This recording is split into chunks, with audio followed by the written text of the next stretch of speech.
Okay, so I've got my receivers here that I had bead blasted and polished, and the fella that did it said that he was going to try and find some filler screws to keep all the buffing material compound out of the threads, and said he couldn't find anything and that I might have to chase these threads with a tap. So that's what I'm going to do here to kind of recut these threads a little bit, get them all cleaned out really well.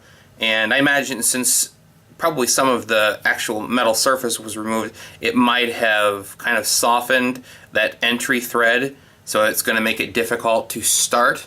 And just so everything lines up and starts correctly, I want to take a tap and just chase these threads.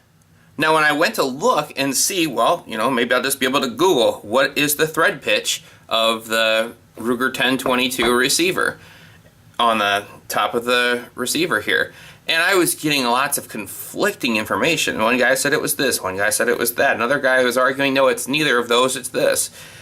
So I called up Ruger and they told me that in point of fact it is a 648, and I'm not sure if you can read that on here or not, but that's what I've got here is a 648 tap, and I'm going to just ever so gently get this recut. So I'm going to get it in there nice and straight.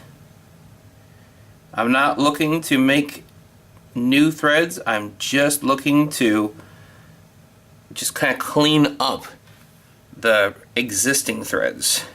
So I am not wanting to cut a new path, I'm just cleaning stuff up.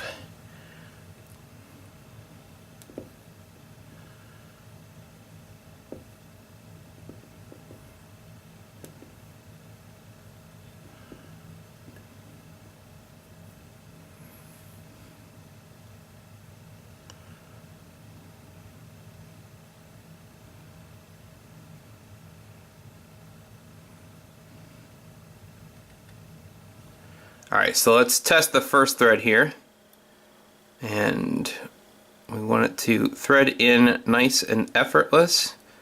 Yeah, nice and easy. You don't want it to feel like it's cross-threaded, you just want it to thread in nice, and that did.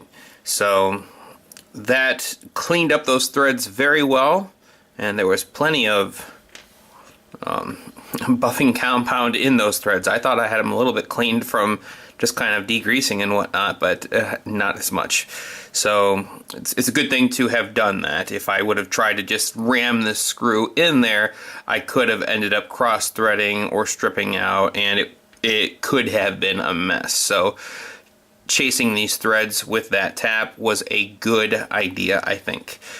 And as much fun as it would be to watch an entire video of me doing the remainder of these three and the 4 on the other receiver, I think that you kind of get the idea of you just want to keep it straight and take it in nice and gently and just let it clean the threads. Don't cut new material, just clean up the threads. Alright, well, stay tuned to watch what I do with these receivers and how I build these up. It's a big world out there, and we're bound to run into a shady situation. Until then, keep your gear on you.